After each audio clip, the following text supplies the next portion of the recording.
Semana passada nós fomos até o versículo 13. Nós lemos ele do 14 ao 18 e depois a gente só vamos resumir o título das 10 pragas que estão diante de nós. Nós não vamos ler todo o texto para nós ganharmos algum tempo. Mas nós vamos focar nas 7 ou 8 primeiras pragas aí.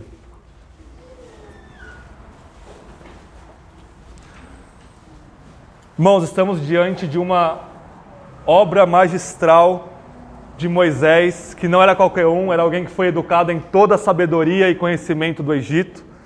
E ainda mais inspirado pelo Espírito, nós temos essa grande peça literária diante de nós, que são as 10 pragas, um monumento realmente da língua hebraica. E todas elas começam assim: o Senhor disse a Moisés, e cada praga termina com o endurecimento do coração de Faraó. Amém? Êxodo capítulo 7, verso 14 a 18. Então o Senhor disse a Moisés: o coração do Faraó está obstinado, e ele se recusa a deixar o povo ir.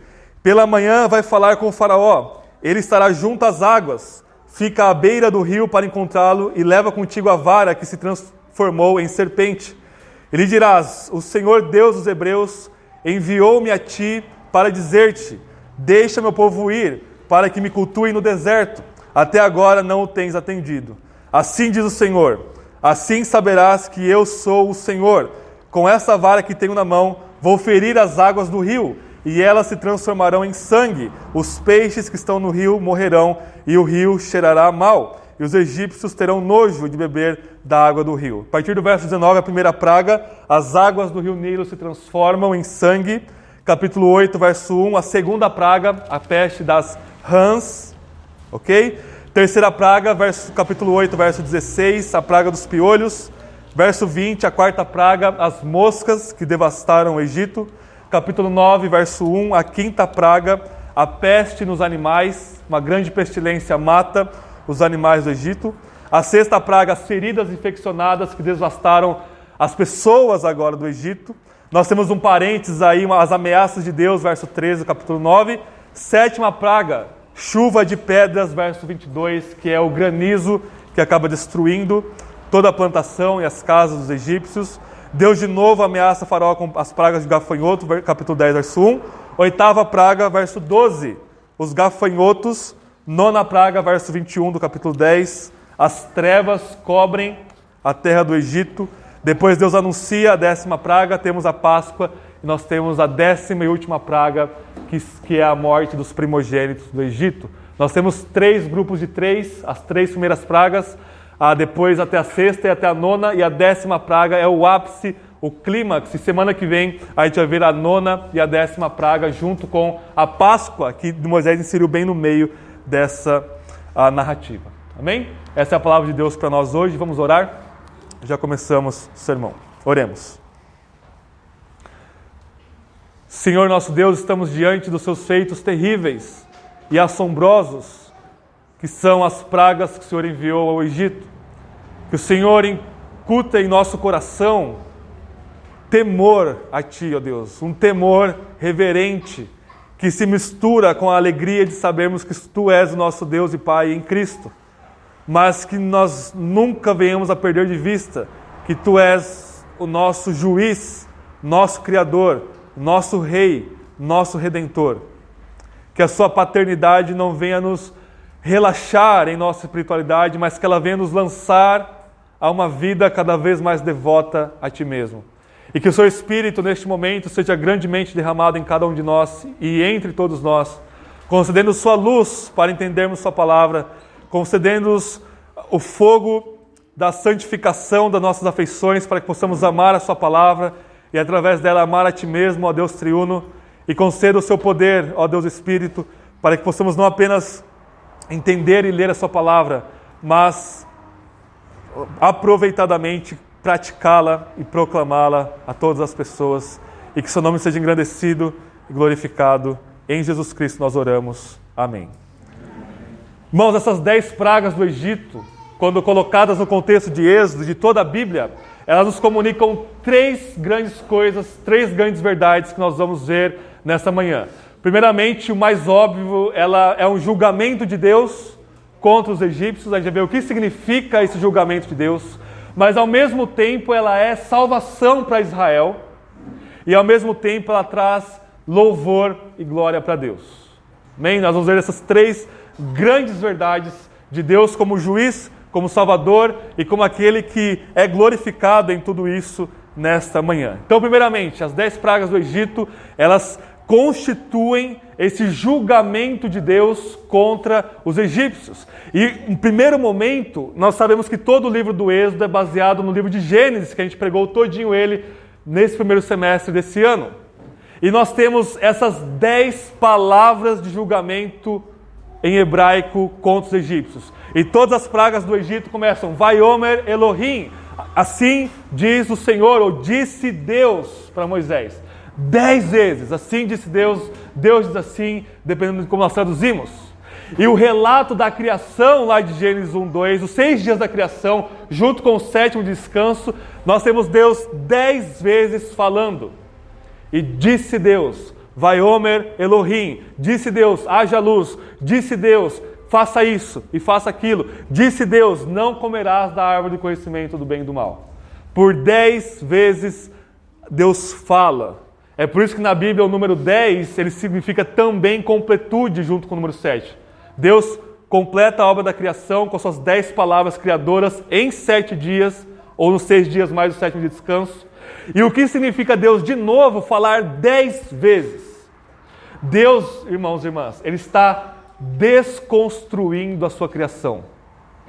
Ou numa palavra que a gente pode inventar por falta de uma melhor, Deus está decriando.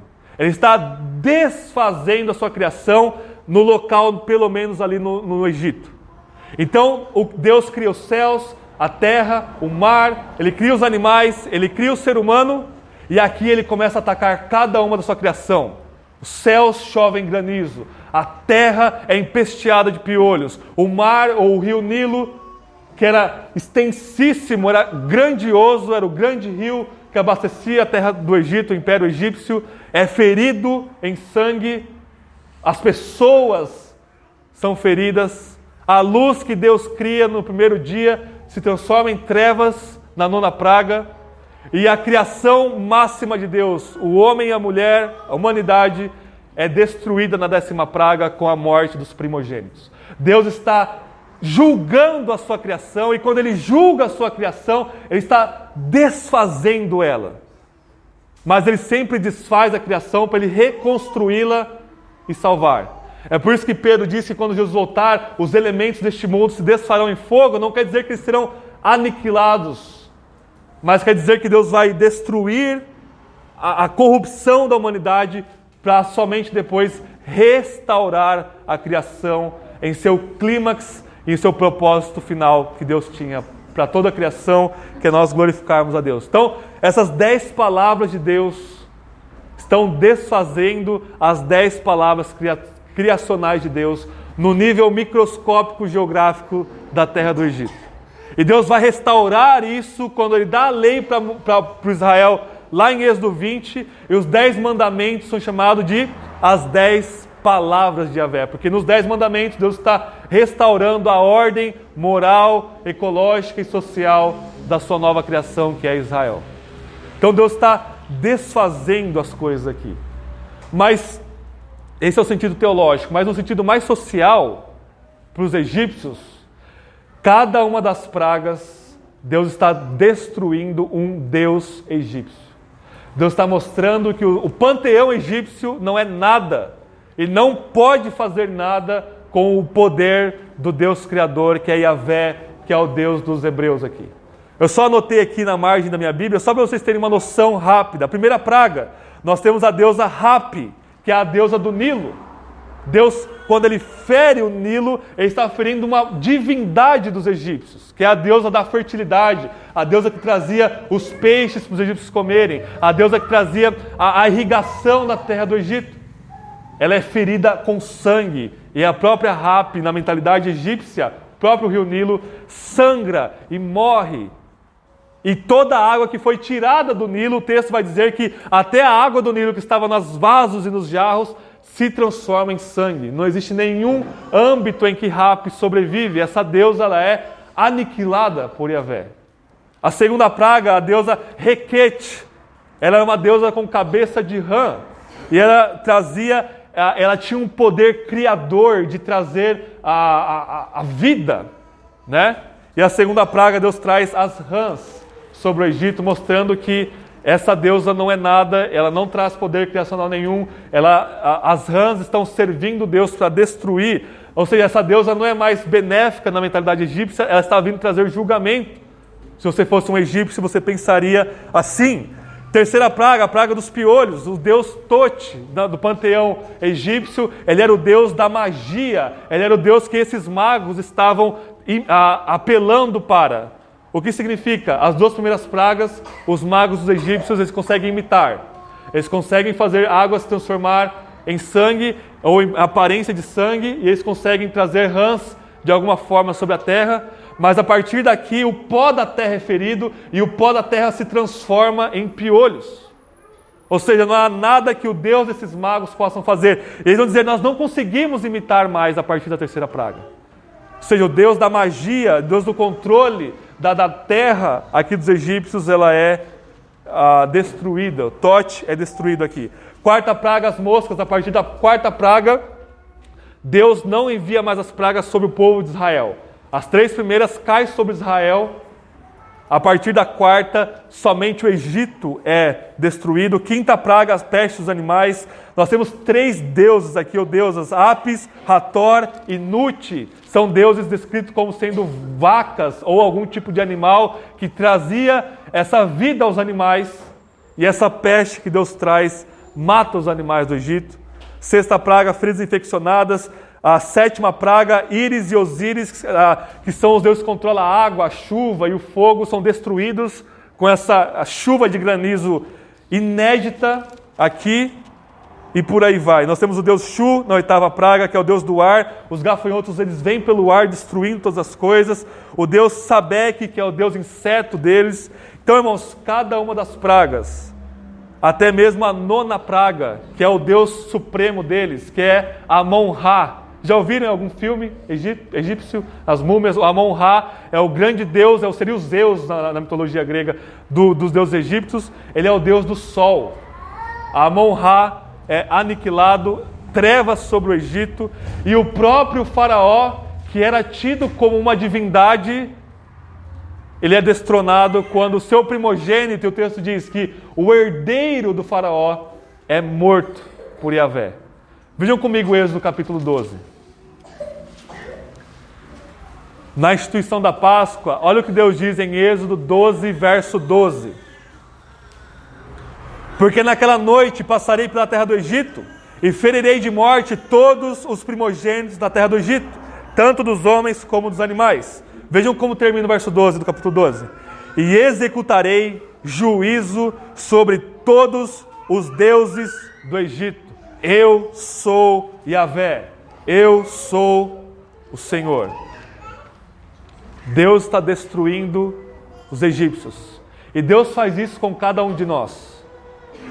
Deus está trabalhando no coração e na família de cada um de nós e na nossa igreja para destruir os nossos ídolos.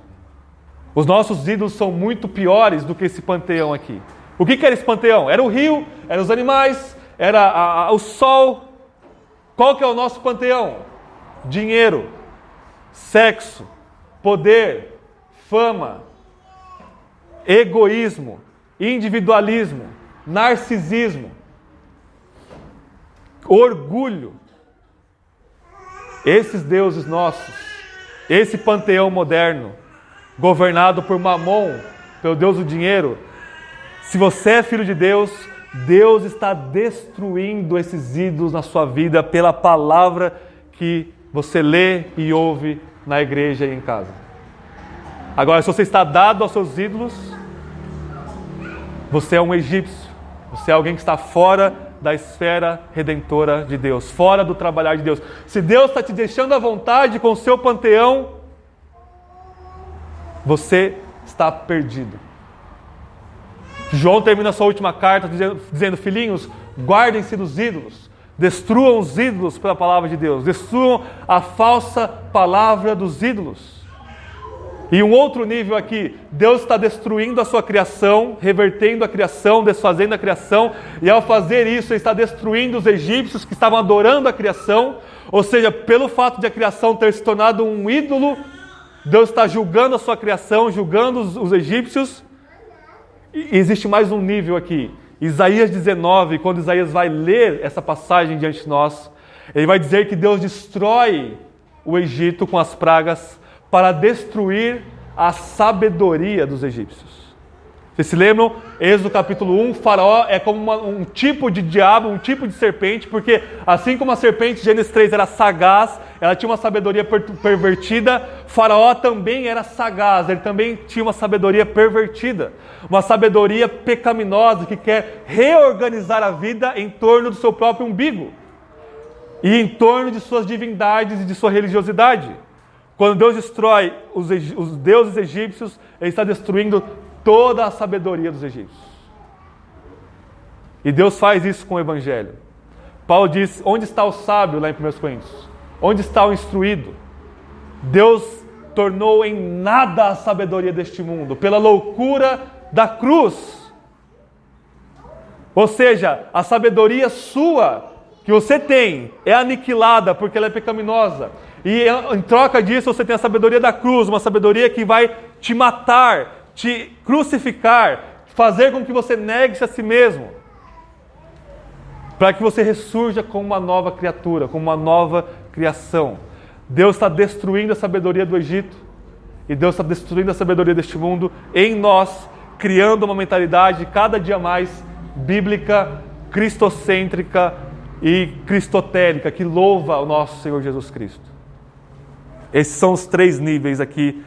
Deus julga a criação porque ela se torna um ídolo, Ele julga os ídolos e a falsa religiosidade, e assim Ele julga o próprio diabo, e Ele julga aqui a sabedoria diabólica que vai contra a palavra de Deus. E a palavra de Deus está indo de novo, 10 vezes. Deus disse, julgando os egípcios aqui. 2 conclusões práticas para nós deste primeiro ponto. Prestem bem atenção. O que as pragas do Egito, aconteceu 1500 anos antes de Cristo, tem a ver com nós hoje? Isso é muito importante. No livro de Apocalipse, as 7 trombetas, as 7 taças, tem como fundamento Êxodo 7 ao 11, as pragas do Egito. Cada uma das trombetas de Deus, de julgamento sobre a criação, está baseada nas pragas do Egito. Pelo menos as 5 primeiras pragas formam o fundamento das 5 primeiras trombetas de Apocalipse.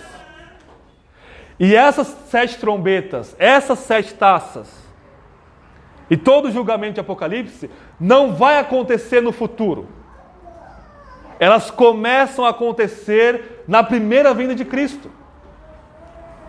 Ou seja, toda a nova criação, tudo que o Antigo Testamento profetizava para o futuro, é inaugurado com a vinda de Jesus, inclusive o julgamento final de Deus. Quando o Filho de Deus é crucificado, Deus julga o seu Filho e pune ele em nosso lugar. E as 7 pragas, esse número simbólico de perfeição de julgamento, elas são derramadas ao longo da primeira e da segunda vinda de Cristo, ao longo da história cristã. Em outras palavras, cada praga desses 2000 anos, cada doença, cada crise, cada guerra, cada devastidão, cada devastamento é o juízo de Deus, assim como Ele julgou o Egito.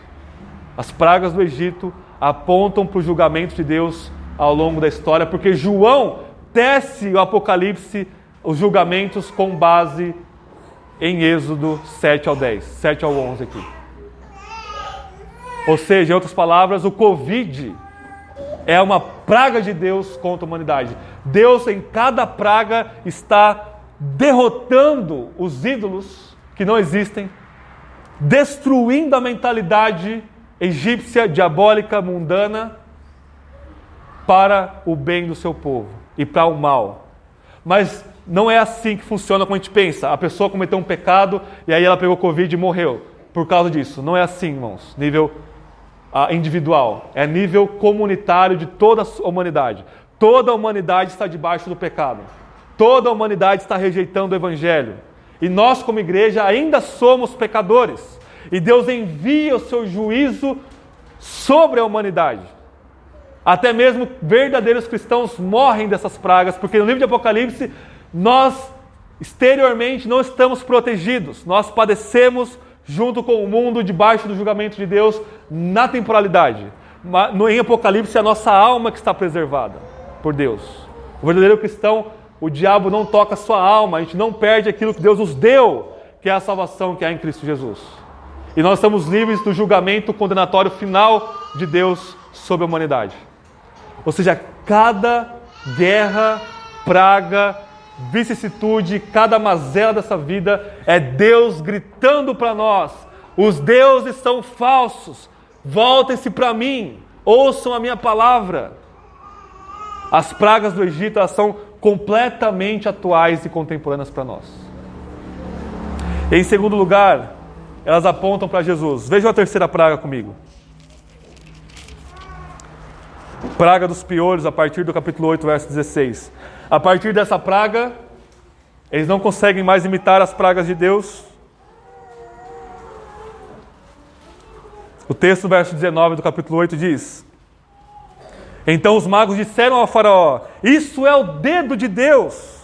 No entanto, o coração de faraó se endureceu e ele não os atendeu como o Senhor havia falado. Essa expressão dedo de Deus, ela aparece de novo em Lucas capítulo 11, verso 20 e 21. Os fariseus: você expulsa o demônio, Jesus, pelo poder de Beelzebu, pelo poder do diabo. Jesus diz: eu não expulso os demônios pelo poder do diabo. Eu expulso pelo poder de Deus, eu expulso pelo dedo de Deus. E se eu expulso os demônios pelo dedo de Deus, que é uma expressão simbólica para se referir ao poder de Deus, então o reino de Deus é chegado a vós. E aí Lucas coloca aquela parábola para nós: olha, o homem valente, forte, poderoso, ele guarda os seus bens, até que vem um mais forte que ele, entra na sua casa, amarra o homem valente, rouba a sua casa e leva os despojos. O que é isso? O diabo, que era o homem valente, que era o homem forte, simbolicamente falando, ele governava este mundo. Veio alguém mais forte do que ele, o Messias, o Deus homem encarnado, amarra o diabo e despoja-o. Nós somos despojos de Cristo. Ele nos arranca das amarras do diabo, pelo poder de Deus. Isso é análogo a Êxodo. O povo de Deus, escravizado pelo faraó, Deus arranca eles e começa a inaugurar o seu reino, um reino de sacerdotes, que é o povo de Israel. Ele vai dizer lá em Êxodo 19, 20. O seu reino de sacerdotes.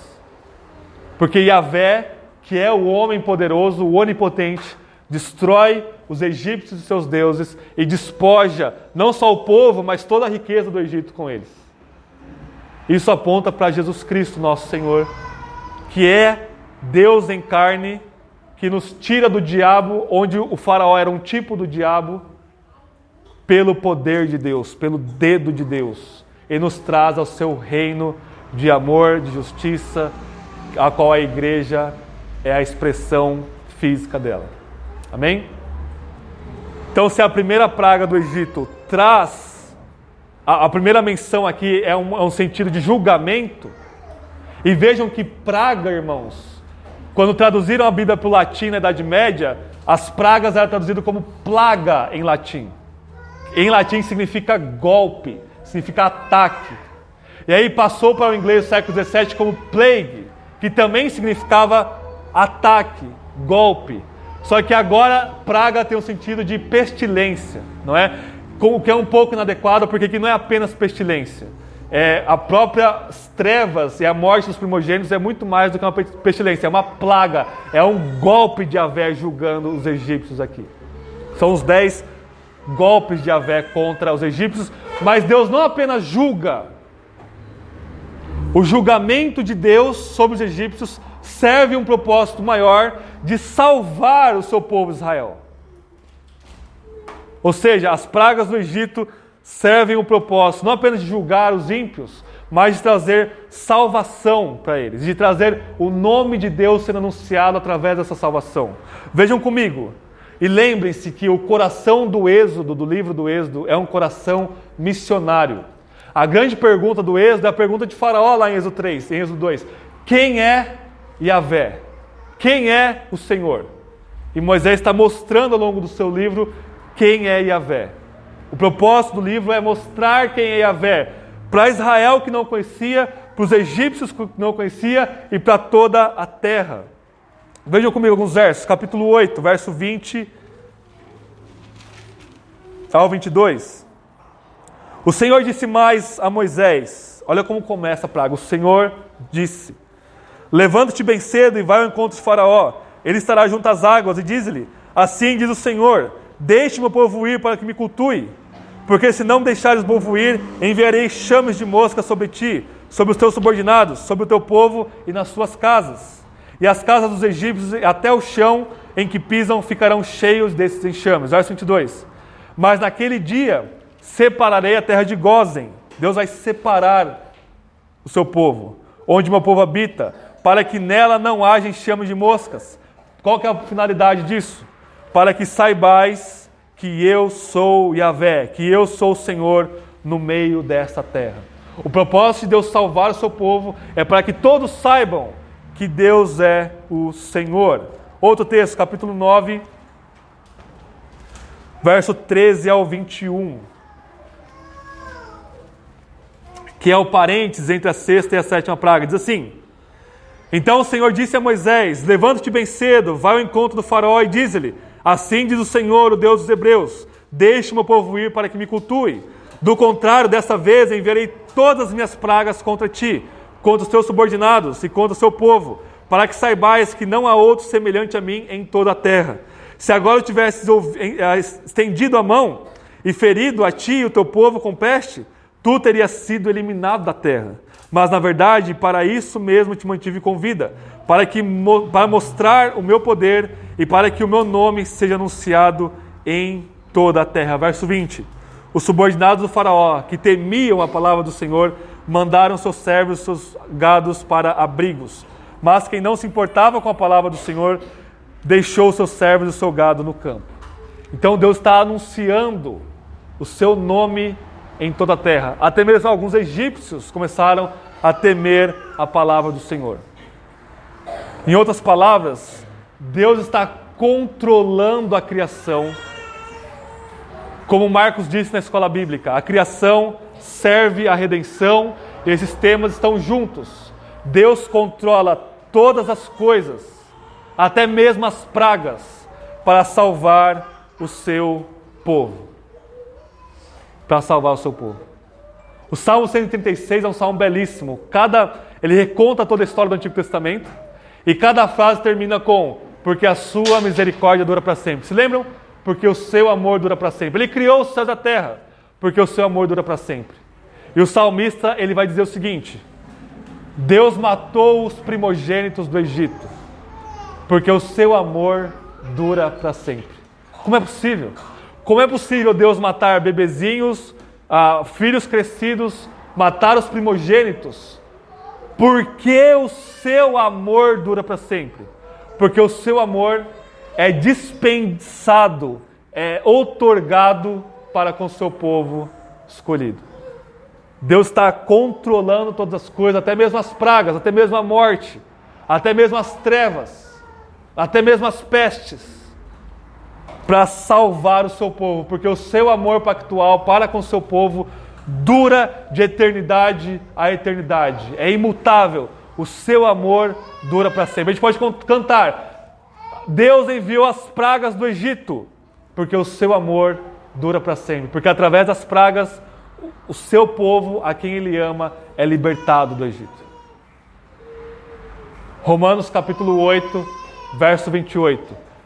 Deus faz com que todas as coisas cooperem, trabalhem juntas para o bem daqueles que amam a Deus, daqueles que foram chamados segundo o seu propósito. O que é esse bem? Verso 29, sermos conformados à imagem de Jesus Cristo, nosso Senhor. Todas as coisas, as pragas, o Covid, o câncer, a diabetes, o desemprego, a pobreza, a morte, o luto, a perda de um filho, a perda de um pai, a perda de um irmão, Se você é filho de Deus, todas as coisas estão sendo governadas pela soberania exaustiva de Yahvé para o seu bem. Deus faz isso com Israel. Pragas para o bem de Israel, para libertar o seu povo. Todas as coisas. Vocês creem nisso? É fácil falar amém. E é fácil eu falar amém. Mas quando as pragas vêm e nos atingem, as 2 primeiras pragas, irmãos, atingiram os israelitas. Eles ficaram 7 dias sem água. A água era sangue, fedia sangue. Até mesmo se você tinha um copo de água que você pegou do Nilo, sangue. Passaram sede ali por 7 dias. Segunda praga, as rãs inundaram as casas dos israelitas. Aquele fedor de rã, aquela nojeira toda atingiu eles. E Deus está falando, é para o seu bem, Israel. Ninguém conseguia ver uma coisa dessa. Como que isso é para o meu bem? Eu vou libertar vocês do Egito. Como que isso é para o nosso bem? Deus está trabalhando a nossa salvação eterna através dessa desconstrução de juízo dos nossos ídolos. E aí, aproveitando Romanos 8, 28, o parágrafo anterior diz que toda a criação está cativa, assim como Israel estava cativeiro no Egito, e está gemendo de dores de parto, esperando a nossa ressurreição corpórea para que ela mesma seja libertada do cativeiro e da inutilidade do pecado. Por que o êxodo, quando Israel sai do Egito, é uma nova criação? Porque Deus está mostrando que, assim como Ele fez com os egípcios, Ele faz conosco, nos libertando dos nossos pecados. Ele começa a fazer com Jesus, libertando Jesus da morte, ressuscitando como o primeiro da nova criação. E Ele vai fazer isso com toda a criação que está escravizada pelo pecado, libertando num novo êxodo e numa nova criação consumada. E Paulo diz, esperemos com paciência até esse dia, com fé, crendo que Deus está no controle de cada coisa e fazendo o seu plano final de libertar a criação da inutilidade e de nos levar à criação restaurada, com o corpo ressurreto, com uma alma perfeita sem pecado, por toda a eternidade, neste mundo restaurado e levado ao seu clímax, para louvarmos a Deus. Isso me leva ao terceiro e último ponto. Depois a gente vai ter 3 aplicações bem rápidas para terminar. O Deus que está sendo apresentado para nós aqui não é o Deus que nós naturalmente esperamos que seja Deus. Não era o Deus que os israelitas estavam esperando. Muito menos o Deus que os egípcios estavam esperando. É um Deus que é Senhor e que é soberano sobre todas as coisas. O julgamento de Deus sobre os egípcios e a salvação de Deus para os israelitas servem a um propósito maior. Não é o fim em si mesmo, julgamento e salvação. O julgamento e a salvação servem o propósito supremo de Deus ser glorificado. Deus é glorificado no julgamento dos ímpios e Deus é glorificado na salvação do seu povo. E Paulo viu isso quando Paulo lê as 10 pragas. Vamos ver como o apóstolo Paulo lê? Romanos capítulo 9. As 10 pragas, que cada uma delas termina com o endurecimento de Faraó. Paulo vai reler isso aqui em Romanos capítulo 9. Romanos capítulo 9.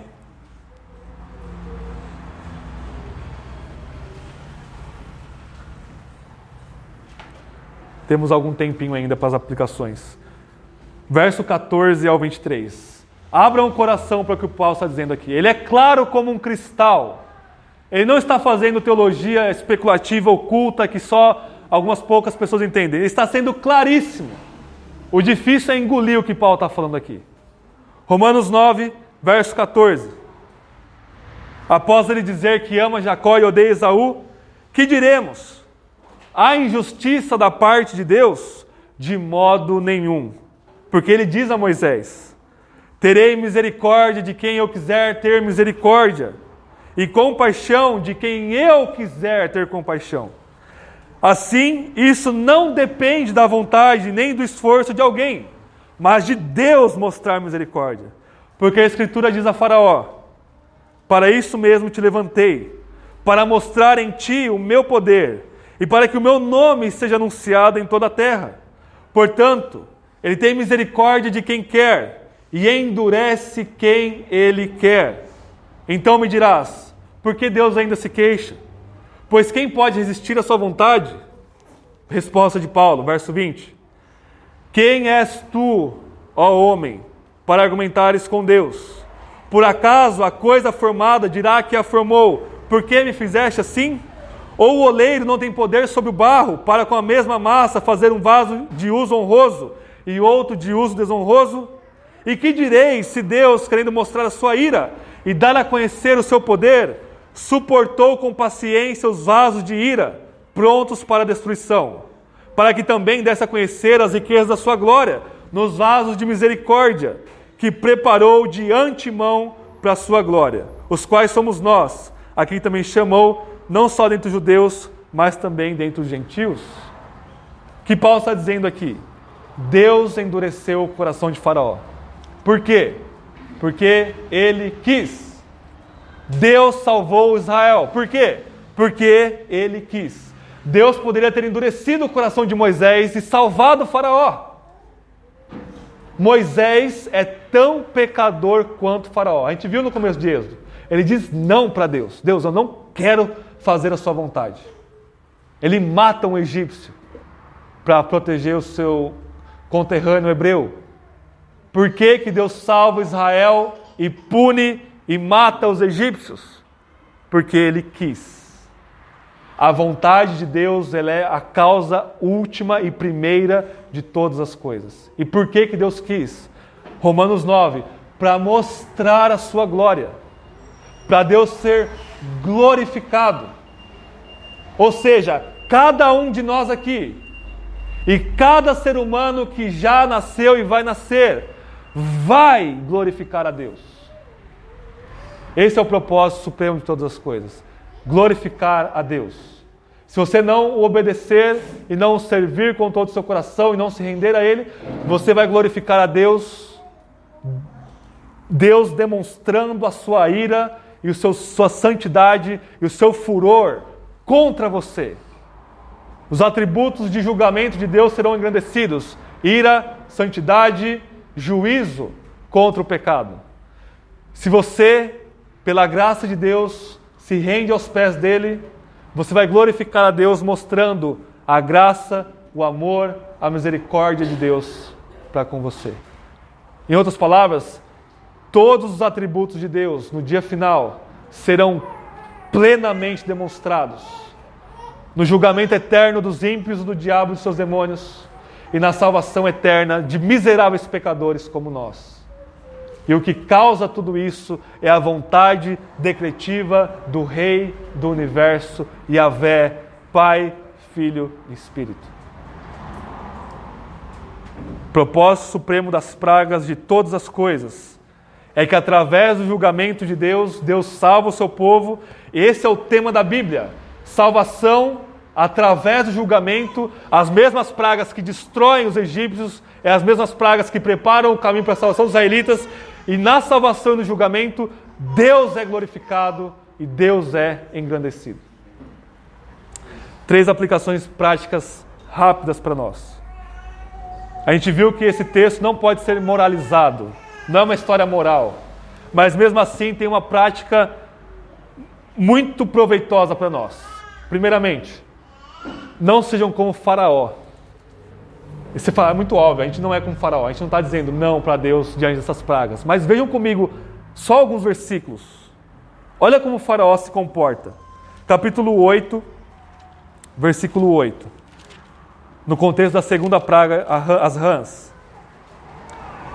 Então o Faraó chamou Moisés e Arão e disse: rogai ao Senhor que afaste as rãs de mim e do meu povo. O Faraó, ele pede oração.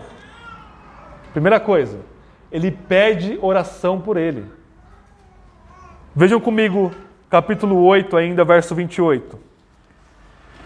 No contexto da quarta praga, as moscas. Capítulo 8, verso 28. Então o faraó disse: eu vos deixarei ir e oferecer sacrifícios ao Senhor vosso Deus no deserto, mas não deveis ir muito longe. E orem por mim. De novo, ele pede oração. Olha que bonitinho o faraó. Você vai lá na igreja, ora por mim, irmão. Ele não falou irmão, né? Mas só para contextualizar. E a coisa vai ficando pior. Capítulo 9, verso 27. A sétima praga, a chuva de pedras, o granizo. Capítulo 9, verso 27 e 28. Então o faraó mandou chamar Moisés e Arão e disse-lhes: dessa vez eu pequei.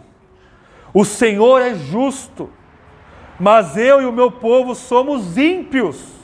Orai ao Senhor. O faraó, ele confessa o seu pecado. Eu pequei. Ele confessa que Deus é justo. E ele confessa que todo ele e o povo dele são ímpios. Não é uma questão de eu pequei agora, não. Nós somos ímpios. Deus revela para ele que ele é um pecador. E ele pede de novo: orem por mim. Último texto, capítulo 10, verso 16 e 17. No contexto da oitava praga, os gafanhotos.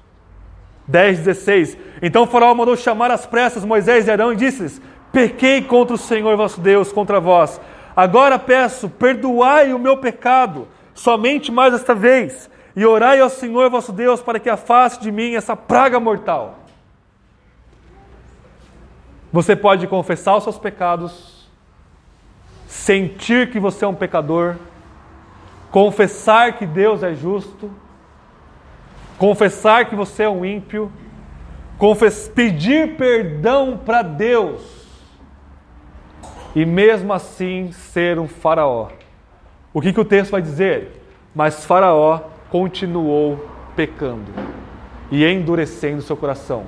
Se você vive no pecado, como um porco vive no chiqueiro, sem arrependimento, sem contrição, sem quebrantamento, você tem um coração de faraó, reinado pelo diabo, endurecido como pedra dentro de você. Você pode fazer muitas coisas. Hebreus capítulo 6 vai dizer que você pode participar da comunidade dos santos, participar dos poderes da era vindoura, participar da ceia, pregar a palavra de Deus. Mateus capítulo 7, Jesus vai falar que você pode expulsar demônios, curar enfermos. Afastai-vos de mim, vós que praticam a iniquidade. Eu nunca vos conheci. Chega dessa religiosidadezinha supérflua e superficial.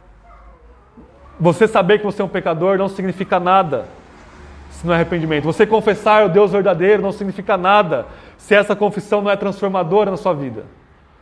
Você fazer o que for para Deus não significa nada se você não está dentro do amor de Cristo Jesus. Segundo lugar, a gente não vai ter tempo de ler, vocês podem ler na casa de vocês. 2 salmos citam as pragas do Egito. Salmo 78, versos 40 a 51, ele vai citar 7 das 10 pragas. E ele vai dizer o seguinte: lembrem-se do julgamento de Deus. Lembrem-se, porque nós somos rápidos em esquecer. Lembre-se que Deus é justo e que Deus julgou os egípcios e que Deus está julgando o mundo. Lembrem-se por quê? Porque os israelitas que viram tudo isso se esqueceram e no deserto pecaram contra Deus e Deus matou toda a primeira geração no deserto. Salmo 78, lembrem-se do julgamento de Deus. E não é um lembrar de apenas trazer a memória. Na Bíblia, lembrar é um trazer a memória que se enraiza no coração e se transforma em práticas de temor a Deus, de obediência a Deus. E por último, Salmo 105, 26 a 36. Ao recontar as pragas do Egito, o salmista louva o Senhor. Você consegue louvar a Deus por Ele ser juiz? Desse lado da eternidade, nós nunca nos alegramos sobre o julgamento em uma pessoa. Desse lado da eternidade, nós oramos pelas pessoas, nós amamos, servimos, pregamos o Evangelho, damos a nossa vida para a pessoa, ímpio ou crente. Mas na eternidade, nós louvaremos eternamente o Senhor, porque Ele julgou a criação e porque Ele nos salvou. Como isso acontece? Só para nós encerrarmos, eu nem tinha planejado falar isso, mas como isso acontece? Nós teremos a mente de Cristo perfeita em nós. Nós não teremos mais pecado aqui. Não terá mais tentação. A criação está toda perfeita. O próprio Deus, Pai, Filho e Espírito habitando com nós. E nós louvando a Ele. E Jesus conta uma parábola lá em Lucas que as pessoas do outro lado, no inferno e no céu, eles conseguem até mesmo ver uns aos outros. O servo lá diz para Lázaro, né? Por que Lázaro está lá do outro lado e eu estou aqui? A parábola do rico e do Lázaro. Em outras palavras, quem for para o inferno vai ter o seu corpo ressuscitado para aguentar a punição eterna no inferno e vai não ter mais nenhuma graça comum de Deus aqui, pleno pecado aqui, e aquela criatura vai se revelar como um monstro grotesco de pecado que ele sempre foi. E vai ser punido eternamente por Deus. E Deus vai ser glorificado no inferno. Deus é o rei do inferno. Deus é o criador do inferno. O inferno é um lugar bom, porque é um lugar que Deus pune a sua criatura rebelde. E como é possível a gente ver nosso filhinho, nossa vozinha, nosso pai, nossa esposa, nosso esposo lá e continuar tendo paz?